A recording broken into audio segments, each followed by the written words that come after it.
All right, let's uh, let's get into it here. Another edition of Quick and Dirty with Wardo, the Beyond the Kill podcast. Got got some video running for this. Probably start throwing up on the YouTube page. As you can see, we're in my living room, aka the sound studio. I've got doing a just a couple days before Christmas here, doing a cool kind of 12 beers of Christmas with a group of friends, and I'm excited what this one's gonna be. It seems to be seriously wrapped. Oh, it's a yellow dog. Stand by. Ooh, yellow dog Playdad IPA.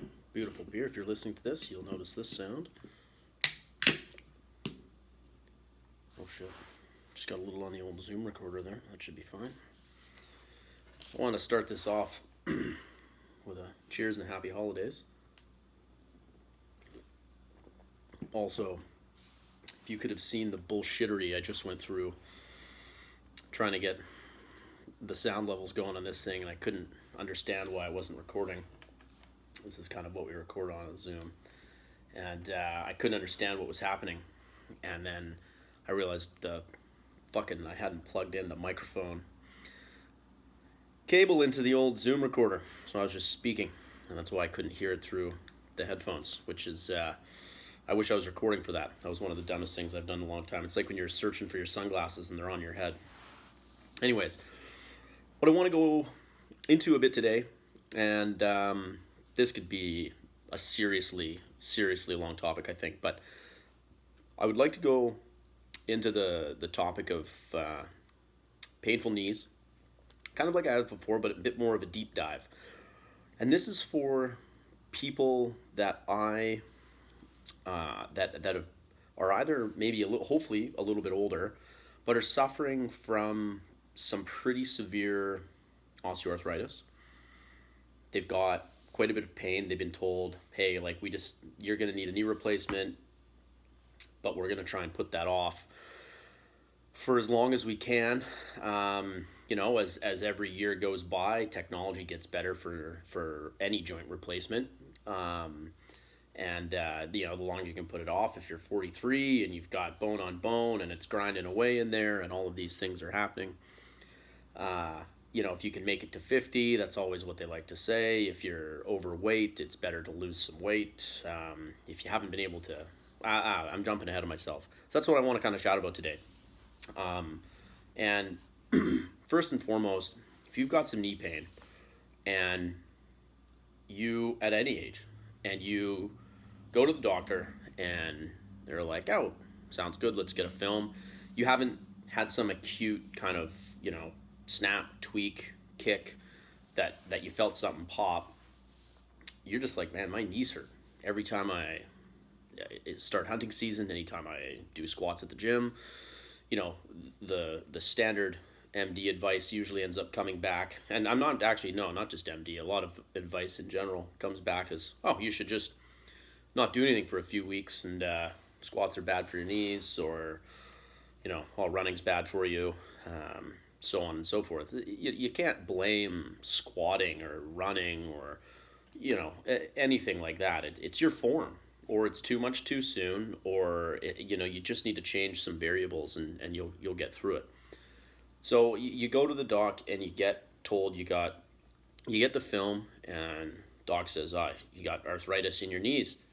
And if they're good, they're going to go over what that means. And the fact that at any age, I've got osteoarthritis through a bunch of joints that I've put a lot of wear and tear on, and that's just not the end of the world. You could take a 70-year-old who still does Ironmans, or still, competes in powerlifting, or still, sprints the 100 meters and masters track and field, and they're riddled with arthritis. And, they're stiff and maybe some aches and pains, but they're not still live a hell of a quality of life.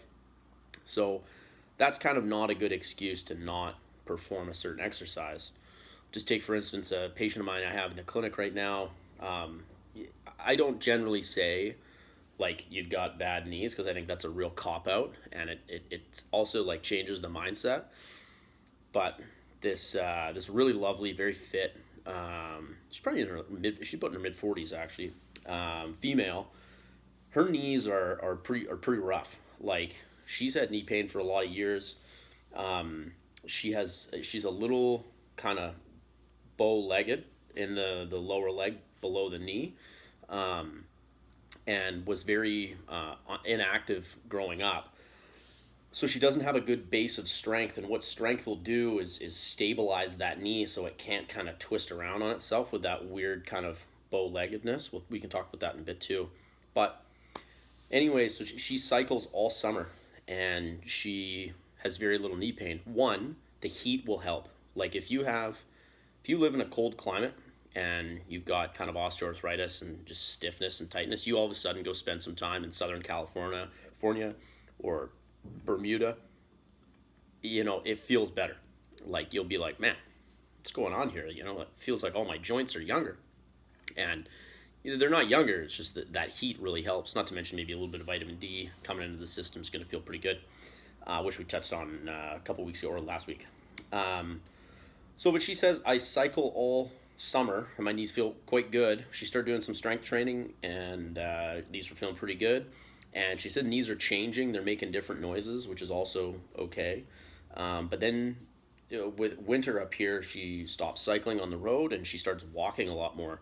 She lives in a relatively hilly area and her knee pain comes back tenfold. And I just said, just stop walking for a little while. Like if you want to stay really active, and she cycles 4 or 5 days a week. So she switches to walking 4 or 5 days a week and goes right into what her fitness level is 45, 50, 60 minutes of hilly walking. That's just too much for her knees. So I said, it's going to sound ridiculous, but let's put you on to something that looks like, if it was running, it'd be a walk-run program. But if it's already just like kind of speedier walking, I'm going to get you to start off with, 2 different 5-minute walks in a day. And I want you to keep pushing and feel better. And not finishing like a 60-minute power walk and being like, oh man, my knees are killing me. So how that extrapolates is if you're getting back in to rucking season, like spring bear's approaching, you should be doing a little something all year, but spring bear's approaching, you're like, all right, time to throw the pack back on. You throw it on and your knees start to hurt. Just look at what that's like. Maybe you've maintained some great fitness, cross-country skiing, snowshoeing, you've been running and hiking, you've been weight training all winter, and you throw it back on, you're like, oh man, don't all of a sudden kind of think that, like your knees are shot and then go get an x-ray and then you're like, got osteoarthritis, blah, blah, blah. Just kind of change the time domains a little bit. Change the load, change how you're carrying it, all the things that we've talked about multiple times and we'll continue to talk about, I think is extremely helpful. So getting back to those people who have a knee that, as you kind of squat or even just bend your knee, it sounds like it's almost a kind of a bag of gravel as it's kind of the patella's moving and everything's very, very tight in there. That's a tough pill to swallow. But let me tell you, the difference between people that have knees that sound like that and are in good shape. Like I have a young guy right now who plays in the WHL who has a left knee that sounds like that. And all we did was a bunch of strength training. That's all he's done is a bunch of strength training. And then I really tried to streamline it here, as well as another strength and conditioning coach in town. And he's never felt better, and that noise has decreased significantly. And that's because he's 21 years old and is in incredible shape and all these things. But the same principles still apply. And if you have knees that are generally bad knees, or you're waiting for a knee replacement, don't just give up the ghost and be like, well, it hurts to train, but I can make it through like a week. So I'm just gonna kind of do my best with some stuff and then get out there and I can hopefully make it a week. Because what happens if it's that next peak or weather's shit, you have to completely change areas, and you end up hiking way more than you expect, or you end up chasing something, you get something down, and you're way further back than you expect, or it's bigger, good things, it's bigger than you expect, and your knees aren't going to help you out. So I mean, it's not a good enough excuse. So the things that I'd suggest for knees that are typically bad knees, or if you're waiting for some sort of a knee joint replacement, the a little quick sidebar on that. Knee replacements generally go very well if the person has stayed in the best shape they can. Their quads and hamstrings are as strong as they can be, but within reason. You don't need to be setting any records, but within reason. You've tried to maintain the most range of motion you can. You have great, your nutrition is somewhat dialed for inflammation. You maybe take some anti-inflammatory supplements that we've talked about, curcumin, EPA, like omega-3 EPA, high dose, all of that stuff, CBD. You're taking these things, and you're also waiting for this knee replacement, but you keep everything as strong as possible, because when that new joint comes in, it's going to be a little bit. If you'll end up losing a bunch of quad mass and strength for the most part, and before you can really start pushing it. So if you're at a higher playing level before you kind of come back, it's going to be that much more beneficial. So even if it hurts, I'd still push through it. I mean, if it's debilitating and you can't work or you can't sleep because your knee hurts so bad, like that's too much. But if your knee hurts during exercise, but it's a 5 out of 10 and you stop doing exercise and an hour later it's better, or it's back to that level of whatever ache and pain that it was before, that's fine. You just need to keep pushing forward and know that the more strength and stability you throw in that knee, the more stable it becomes, obviously. And that's going to, as it stabilizes, it's going to stop that kind of rotation and friction from happening on the knee itself. Because we got to remember that the knee is a hinge joint. Essentially, it's like the elbow. It's a stupid joint. It just does this, right? Like in the elbow, there is a little bit more articulation. But if your knee surfaces start grinding on one another because there's instability and weakness through the quads or the hamstring, top of the calf, then, if the ankle's kind of solidified like we've talked about, or the hip is weak, then your whole body might be pivoting around that knee. And that's not something that's going to be good on the knee long term, right? Like we got to think about good biomechanics, creating as little wear and tear on the knee as possible. So stick with that strength, and that strength, like I've talked about before, can easily start with isometrics. Easily, like grab a heavy pack that you're going to use to hike anyways, hug the thing, throw it on your back, put it on your back, like kind of not even around the straps, just put it on your back like a barbell, anything. And go ahead and just slowly sink down to kind of, you could do the top of a squat, you could do 20 seconds at the top, you could do 20 seconds at half, and then 20 seconds just below parallel. That's a 60-second air squat. Do 5 of those. Do that every day. You're going to build so much strength and stability in the knee doing that. If that feels good, maybe 2-3 weeks of that, then start working into maybe some tempo work. You're looking at 6 to 8 reps, maybe a 5-second descent, 4 or 5 sets. You can change the load, and then you can start to kind of, all right, I'm going to do kind of 4 sets of 20 with this weighted bag that I've got, or the pack with weights in it or whatever. And you start squatting, and then you start building that strength and stability through the knee. And that there's no reason you can't start doing that now to be in preparation for spring season. I've never seen anybody build strength in a knee that's waiting for a knee replacement, or somebody who has a chronically kind of bad knee, even though I hate that term, and hasn't found some benefit. Whether it stops hurting or doesn't stop hurting, is somewhat of a moot point if it's more functional. If you're still expecting your quote-unquote bad knee to go out there and perform, then it better be fucking strong. Like, that's just all there is to it.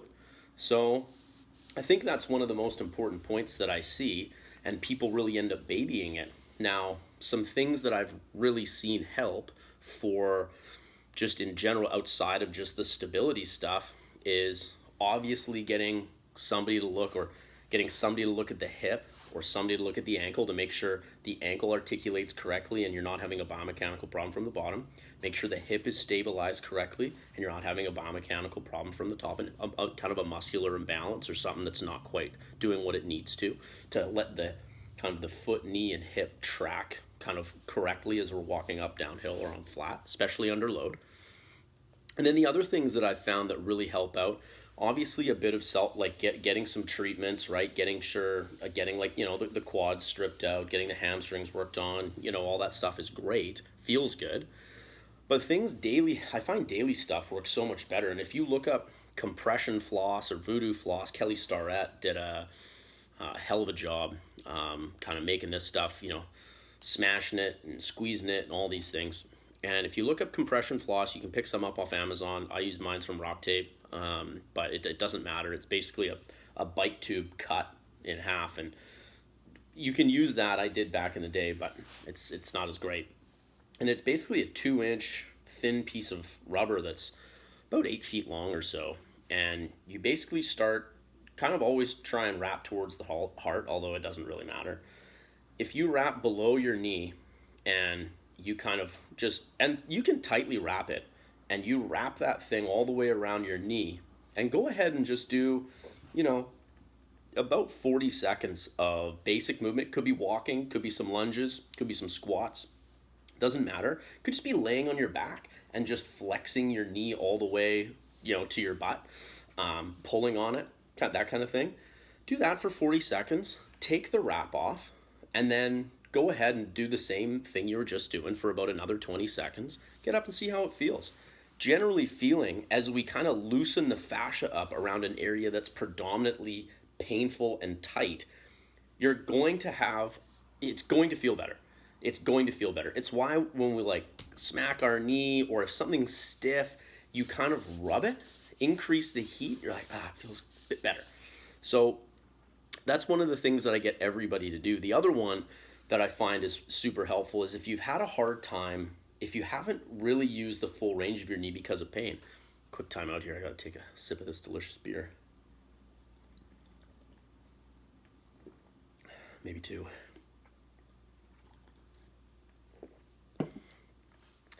If you've kind of been, where the hell was I? This is always a problem. No, if what I found also helps is if you haven't used the full range of your knee, you either haven't fully extended it or you haven't flexed it all the way because of pain, working those end ranges is okay. So, but you got to do it in a controlled environment. It's not like I want you to go start kicking soccer balls as hard as you can. So what I would do is you can either is just go kind of hands and knees, kind of in like a tabletop position, and roll up a tea towel and throw that right behind your knee and slowly sit back. You can also, and what I truly use for this is a lacrosse ball, and that's what I would use if I were you, unless it's too painful. And in which case, just harden up and give it a go anyways. And then go ahead and put that lacrosse ball or tea towel kind of behind the knee and slowly rock back, like putting your butt onto your calves. And just go until you feel that pressure. And you're just going to kind of sit back into that pressure until it gets to be maybe a 6 out of 10 discomfort. And then you can flex behind the knee, like flex your hamstring, hold for 5 seconds, then relax. Hold that for just relax for 5 seconds. And do that for a few minutes. 2-3 minutes is really good. And what's that doing? It's also one thing. It's smashing the hamstring, the gastroc, popliteus. It's also kind of partially gapping the knee a little bit, creating a little bit more space. So if you do some of that and some voodoo flossing or compression flossing of the knee, mixed in with those isometrics or tempo squats or whatever, and this is for somebody who, this is for somebody who's having a lot of trouble with their knees. But also, if you're just like, I'm just going to give this a go, I guarantee your knees are going to feel better. So, and if you're in the gym doing already on like a pretty decent weight training program, or you're already working out at home quite a bit, that's kind of what I would use. And I do that to my own knees when I'm sitting watching some football or something like that. And it feels considerably better afterwards, and I don't even have any knee pain. So it just feels a little bit more loose. A little bit of self-care goes a long way. So voodoo floss or compression floss up the knee, stuff in the back, like put a lacrosse ball behind the knee, sit back on it. And I would do this stuff a little bit every day, you know. Don't wait till the end of the week and spend 4 hours doing this. It's just it's too ridiculous. The amount of good reps you can get in a day, for most of us, unless you're a professional athlete, the amount of good reps you get in a day if you do some of this stuff in the morning, you know, and then you're walking around and moving all day, it's going to add up. It's going to pay dividends in the end. So those are a couple of the things. The other thing I would say is some marine source collagen.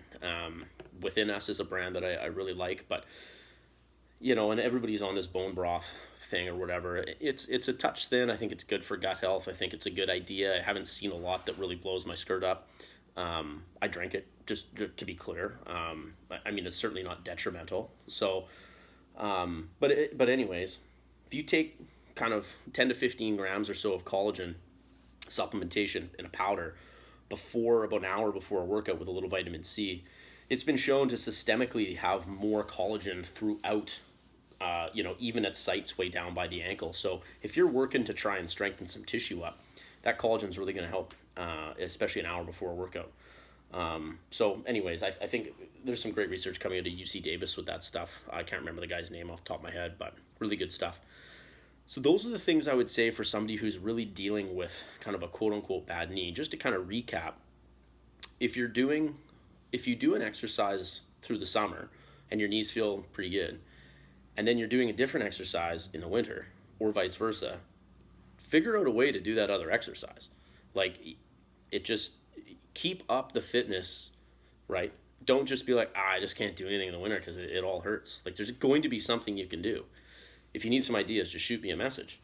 So that's one thing. The other thing is, just remember, because say you were super solid and fit at hiking all summer hunting or all fall hunting, and then you get into winter and you want to do something different. You're like, oh, I'm going to go downhill skiing. I mean, it's a different exercise, right? Or you kind of weight train all summer or sort of all winter. Into the spring, you're like, all right, it's time to throw the pack on, get ready for spring bear, and or just kind of get back into the outdoors and some hiking in general. And you get on, you're like, oh man, I trained all winter and like my knees are killing me now. Just start slower. Like, don't try and, you know, hit a 50 miler week one. Like, it's ridiculous. So just kind of dial that back, even to something that's ridiculous, that keeps you wanting a little bit more. It'll be more beneficial for you. The other thing is, obviously, the strength training, the stability, it's going to pay massive, massive dividends in the end. And like I said, start with some isometrics. Load them up. Make it hurt. Make the muscle hurt, right? Not just the joint itself.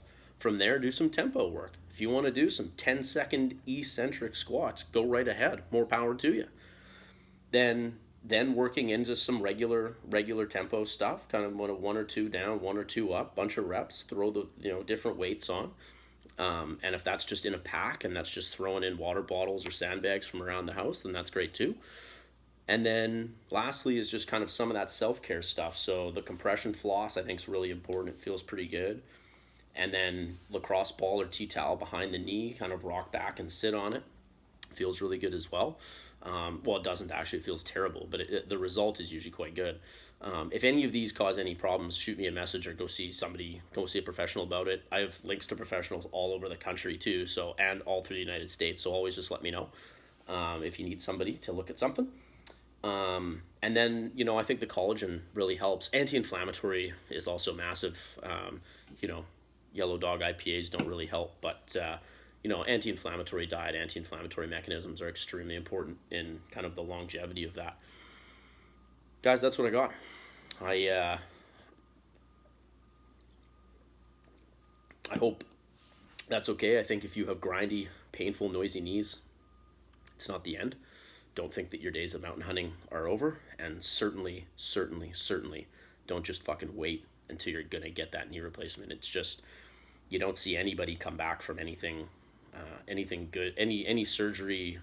The recovery time is always just brutal if somebody's just kind of sat around and waited for it.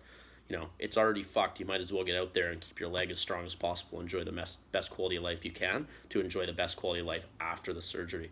And there's very few people who will disagree with that. And if they do, they probably don't fucking know what they're talking about. That's all I got. Quick and dirty with Wardo. Merry Christmas.